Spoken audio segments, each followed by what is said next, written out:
Hello. Welcome back to Just Kidding with Sid. Today is a special episode, and I'm here with Prem. And Prem is a very special kid because he has answers to everything when it comes to Maratha history, about the history of India, and anything that has to be done with what our Maharashtra used to be and what is it right now. Prem has visual impairedness, 100%, but he's a solid man, and you'll know why.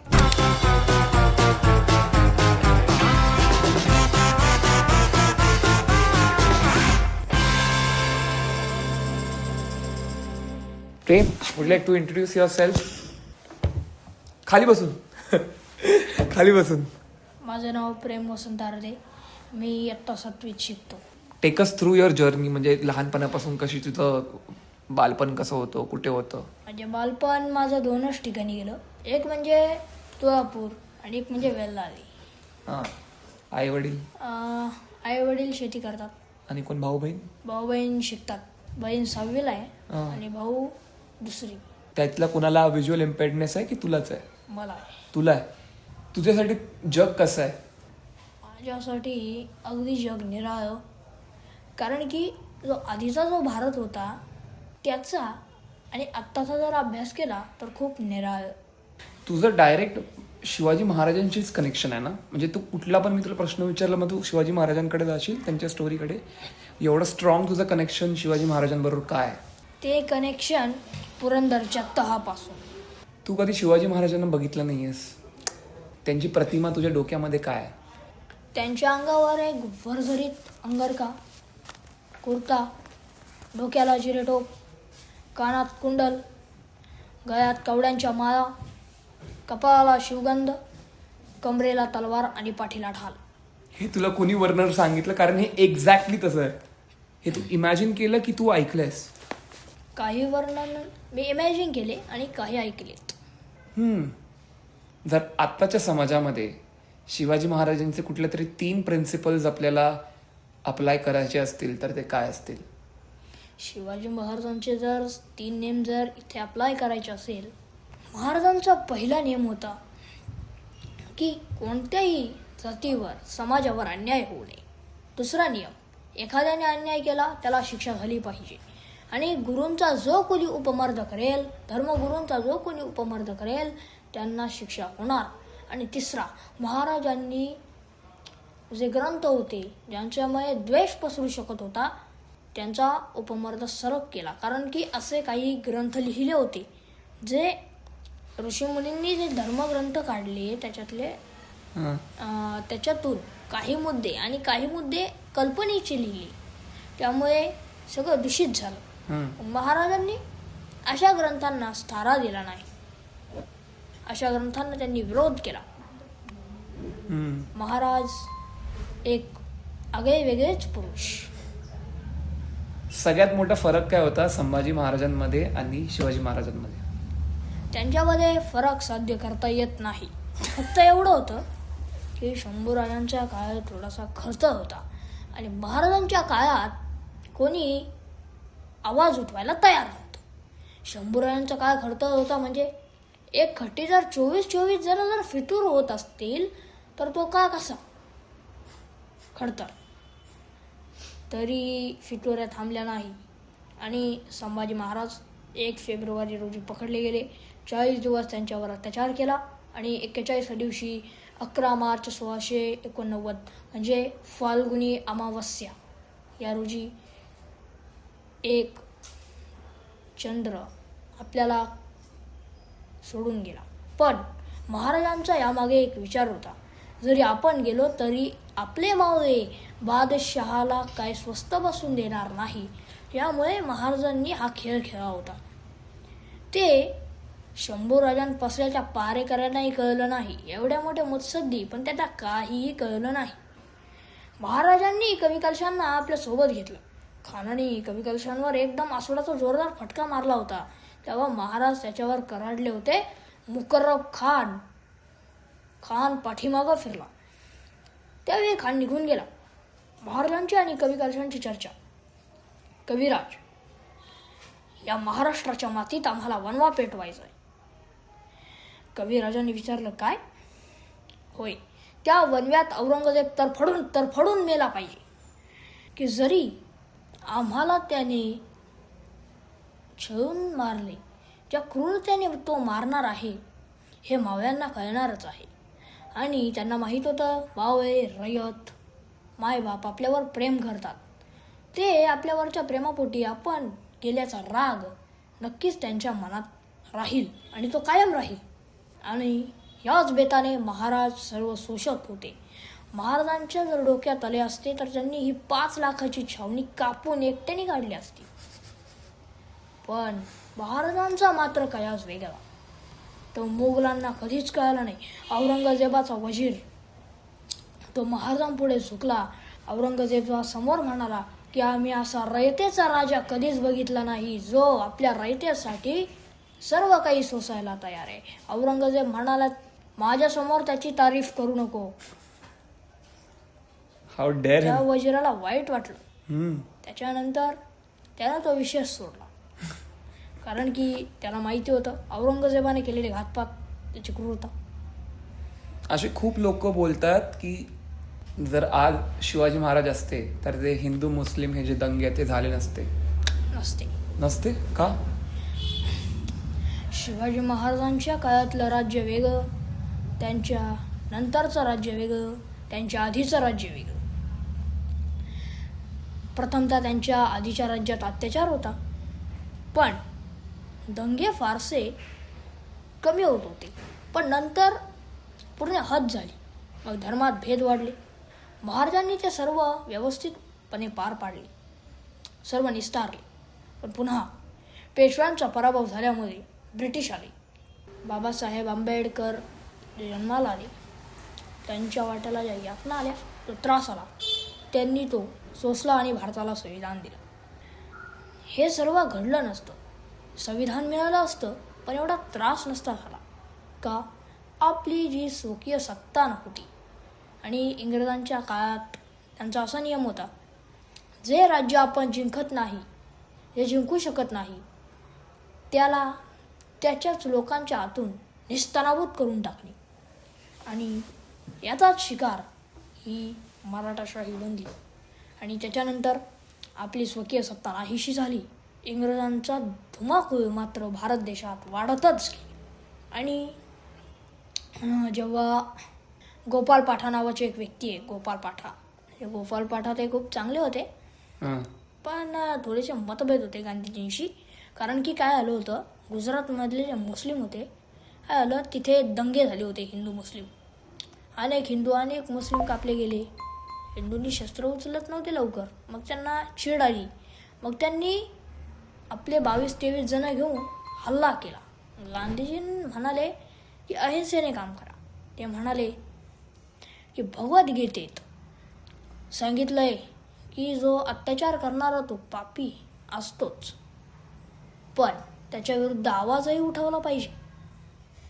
मग काही लोकांनी हत्यार टाकली आणि गोपाल पाठा उरलेल्या लोकांनीशी निघून त्यांनी याचा सडातोड न्याय केला. म्हणजे गांधीजींचंही बरोबर होतं, अहिंसेने काम केलं तरी इंग्रजांवर प्रभाव पडणार होता. यांचं हे सगळा डाव निस्ताबनाभूत होणार होता. पण एका बाजूने फूट पडत होती. लाखो माणसं बिनकारण कापल्या जाणार होती, ते पण न प्रतिकार करता. हे गोपाल पाठांना पटलं नसावं असं वाटतं. आणि तेव्हापासून हे दंगे थांबले थोड्या वेळ, पण नंतर आहे तेच. तुला पोवाडे वगैरे भरपूर येतात? हो येतात. एक छोटंसं पोवाडं म्हणून दाखवशील कुठलं तरी? पण म्हणून दाखवेल, पण आता ती सामग्री नाहीये, पण प्रयत्न करेल मी जेवढं जमेल, हलक्यात, मनापासून. महाराजांची कीर्ती बेभाम, घवल्या भल्यांना फुटला घाम, याला कोर घालिली असन, दरबारी पुस्ती बेगम. बडी बेगम म्हणजे अली आदिलशहाची आई. नजरेत तिच्या अंगार, दरबार झाला गपगार, कोणी घेईना पुढाकार, साऱ्यांनीच मानली हार. तितक्यात एक सरदार उठला आणि बोलला, मैं लावूंगा शिवाजी को. आणि त्यानं विळा उचलला. नाव त्याचं अफजल खान. हे नाव त्याचं अफजल खान, जित्ता जागता जरू सहितान, खान बोलला छाती ठोकून, शिवबाला टाकतो चिरडून. Goosebumps, literal goosebumps. हे काय आहे? हे काय पुस्तक आहे? हे महाराष्ट्र शासन हां, हे नॉकतर्फे, म्हणजे याच्यात असं लिहिलं या हे पुस्तकामध्ये, ब्रेल पुस्तक आहे पूर्ण. म्हणजे हे ब्रेल मुद्रित आहे आणि इथं जे 1-2 नंबरचं हे पेज आहे, इथं फोटो दिलेले आहे. हां, हे फोटो कशाबद्दल आहे हे पुस्तक? शिवछत्रपतींच्या आत्मचरित्रावरून हे पुस्तक बनवलं आहे. शहाजी महाराजांची सुटका तर कशी घडली? एक दिवस महाराजांनी कोंढा नाही घेतला.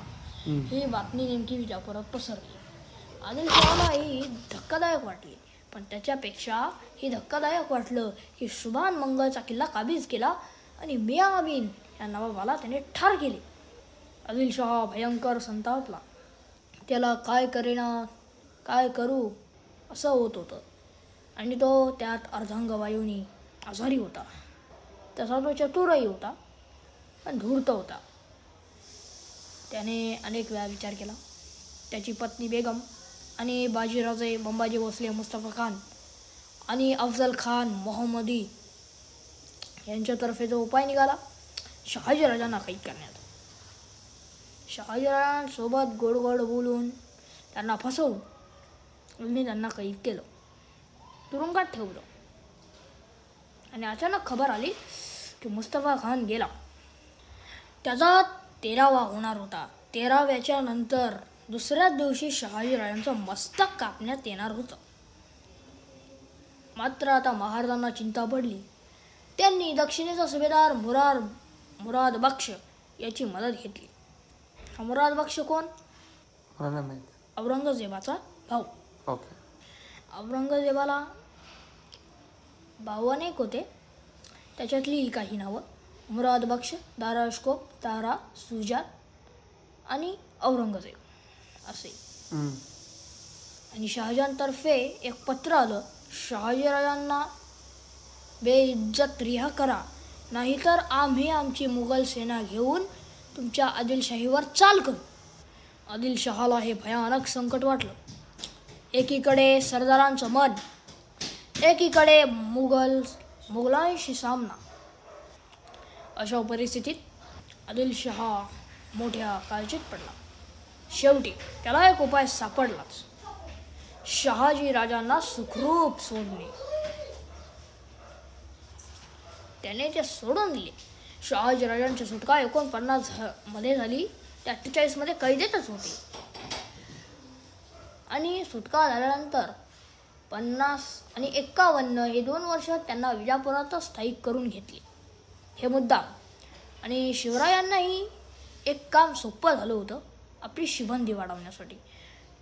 महाराजांच्या सुटकेच्या बदल्यात कोंढा नाही गेला, मंगळूरही गेलं. महाराष्ट्रामुळे शहाजीराजांवर थोडेसे नाराज होते. एखादा मुलगा आपल्या वडिलांवर कधी कधी रागावतो, तशी कथ.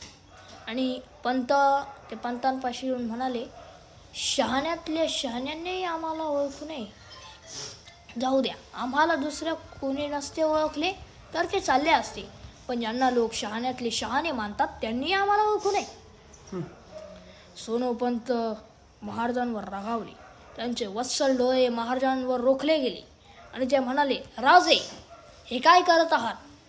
आपल्या वडिलांची निंदा हे पाप आहे. असे करू नये. एका कोंडाण्यासाठी काय खोळंबून बसला?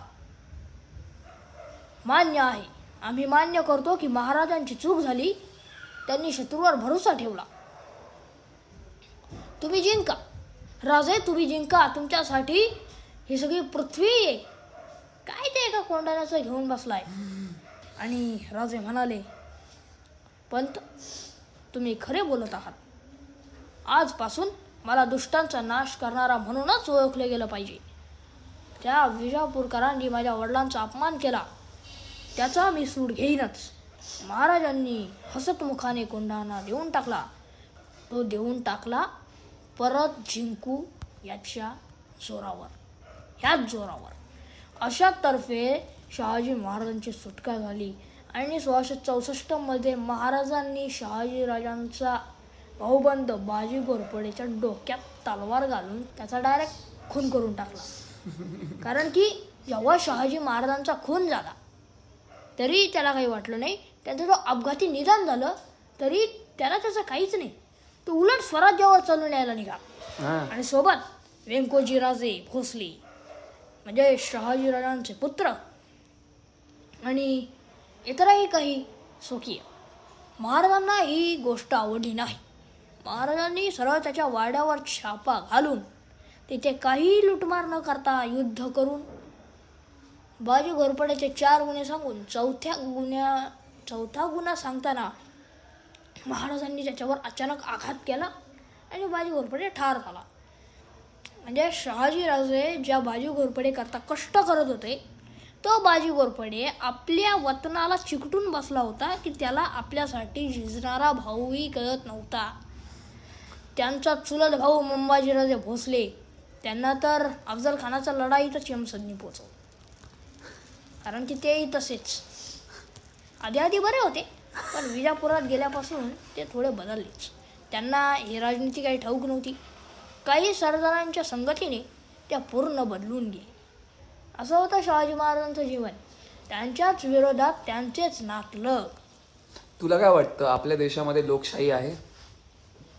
नो. नो का? लोकशाही आहे पण तिचे महत्त्व किती जणांना आहे. मग लोकशाही असूनही नसल्यासारखीच.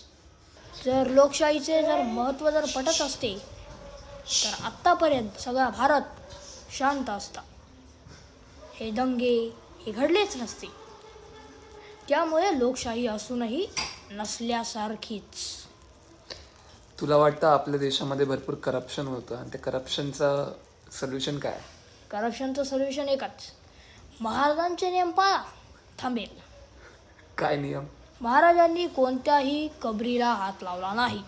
संभाजी महाराजांनी कोणत्याही माणसाच्या कबरीला हात लावला नाही. त्यामुळं जे लोकांची मागणी आहे रागाला तरी चालेल, खुलताबादमध्ये जी बादशहाची कबर आहे ती काढता येणार नाही. महाराजांच्या नियमानुसार महाराज कोणाच्याही ठाण्यात ते बिनकारण घुसत नाही आणि छापा टाकला तर ते मंदिर, मस्जिद, चर्च, कबर अशांवर ते कोणतेही आघात करत नव्हते. संभाजी महाराजांनी बुराणपूरच्या वेळेस तेच केलं. औरंगजेबाला वाटलं की त्याचे काही माणसं तिथे गेले ना त्याच्या खूप आवडते होते ते. शंभूराजांनी तिथे काही छेडखानी केली असं त्याला वाटलं पण तिथे काहीच नव्हतं. औरंगजेब थक्क झाला. कबर जशीच्या तशीच. जर महाराजांच्या नियमाचे पालन केले तर हा दंगा थांबेल. जर आपल्याला आपल्या देशाला इंडियाला एक उच्च स्तराला घेऊन जायचं आहे तर आपल्याला काय करायला लागेल? एकत्र येऊन कोणत्या 3 गोष्टींवर काम केलं पाहिजे? 3 गोष्टी. विचारपूर्वक बोलणं, विचारपूर्वक उत्तर देणं आणि विचारपूर्वक प्रश्न विचारणं. या 3 गोष्टी. अच्छा. कारण की देश आपला खूप पुढे तंत्रज्ञान विकास वाढलाय. भारत आता पुढे निघाला. सगळ्या विश्वासमोर तो एक आदर्श आहे. पण तरीही महाराष्ट्राला नवीन वळणाची गरज आहे. जर तुला ते वळण द्यायचं असेल तर तू काय करशील? पहिलं सिक्वेन्स. प्रत्येक धर्माचे ग्रंथ, भगवद्गीता, कुराण हे सर्व नियमितपणे वाचल्यास हे वळण लागू शकते. महाराजांनी कोणत्याही धर्माचा द्वेष केला नाही आणि महाराजांचे स्वराज्य पाहून बुंदेलखंडातले बुंदिले शीख जागे झाले. शीखांनी मुघलांविरुद्ध आघाड्या उघडल्या. त्यांच्या गुरूंना ज्यावेळी औरंगजेबाने शिरच्छेद केला होता त्याचा बदला त्यांनी घेतला. अशा प्रकारे महाराजांतर्फे अनेक राजे राजवटी सुधारल्या. आणि जर दुसरी सिक्वेन्स, व्यवस्थितपणे आपण जर एकमेकाशी वागलो तर हे थांबेल. आणि एखादी जी सिरियल येते समजा महाराजांची असेल हं.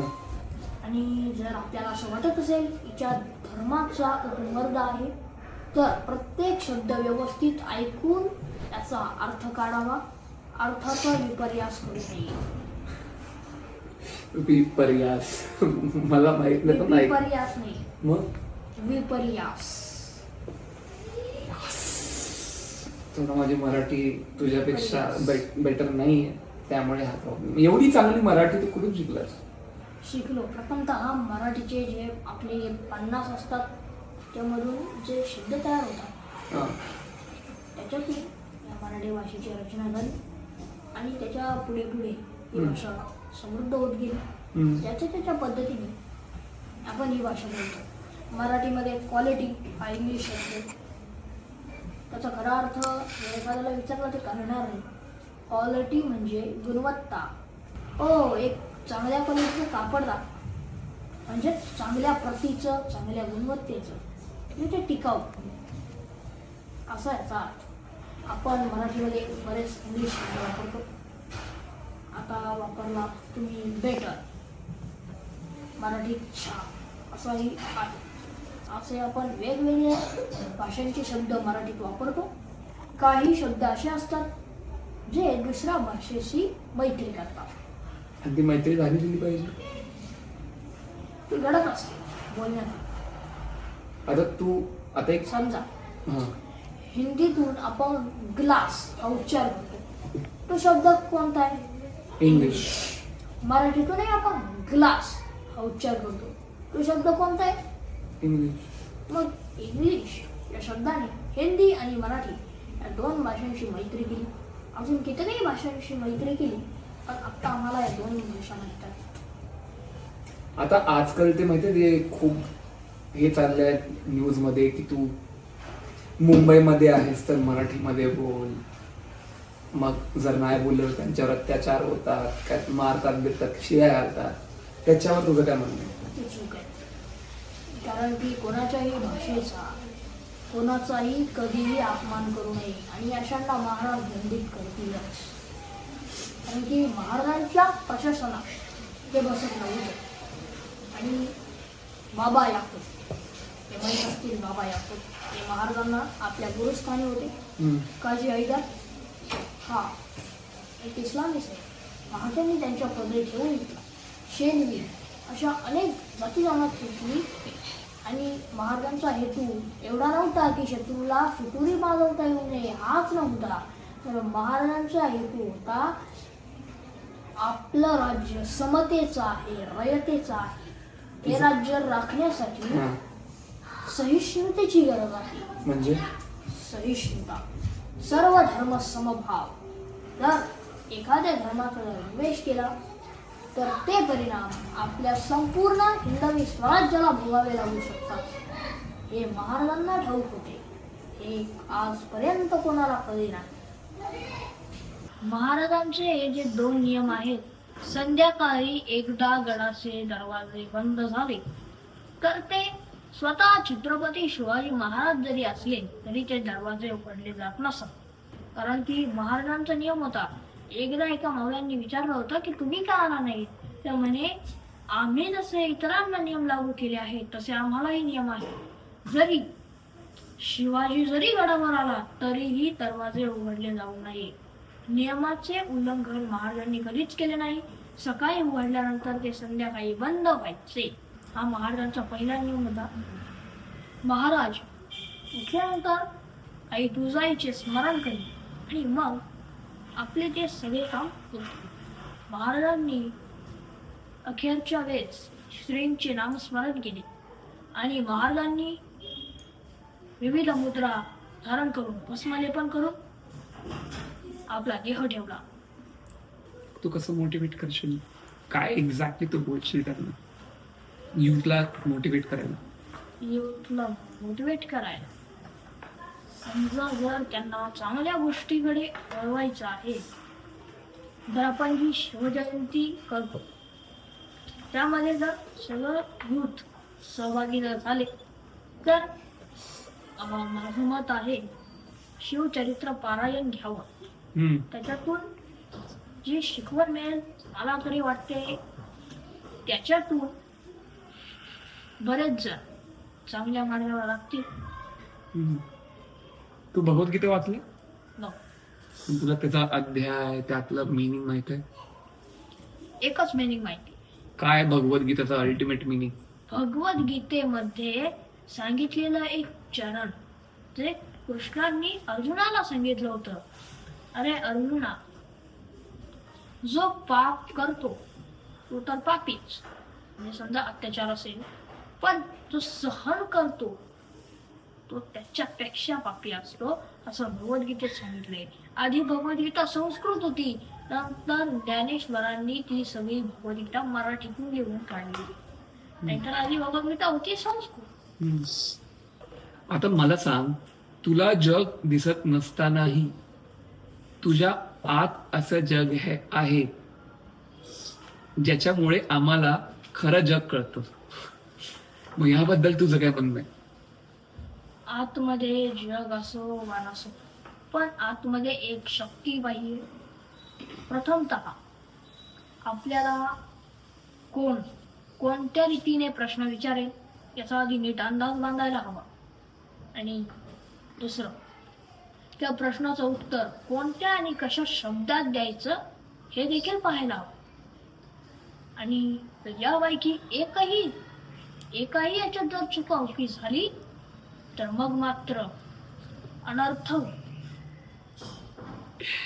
एक लास्ट मेसेज काय असेल तुला शहरांमध्ये राहणाऱ्या मुलांना द्यायला, मोठमोठ्या सिटीमध्ये? अशांना एकच, आपण जेव्हा रात्री झोपतो ना त्यावेळी झोपायच्या आधी जेव्हा आता गरम दूध घेतात ते सगळं झाल्यानंतर एक शिवचरित्राचा एक भाग ऐकून झोपा. मग शांत झोप येते आणि मग तुमच्या डोक्यात एक विचार येतो, जर महाराज जर एवढे पराक्रमी असतील तर मग आपण जर त्यांच्यासारखे का होऊ शकत नाही. हा विचार प्रथमतः त्यांच्या डोक्यामध्ये येईल दररोज न खाडा करता. That was Prem for you. Prem, हात मिळव. तुला झाक माणूस आहेस आणि तुला बोलून असं वाटत की मी शिवाजी महाराजांच्या पुतण्याशी किंवा एका नातवंडाशी बोलतोय. तर hats off, you are brilliant in every way. बरं वाटलं? येस. त्यांना बोल, व्हिडिओ बघितलं तर जरा शेअर करा, लोकांना चांगलं चांगलं ज्ञान द्या, मगच लोकांना कळेल. जर हा व्हिडिओ जर तुम्हाला सर्वांना आवडला असेल तर हा व्हिडिओ जास्तीत जास्त शेअर करा, लाईक करा. जय श्रीराम. जय श्रीराम.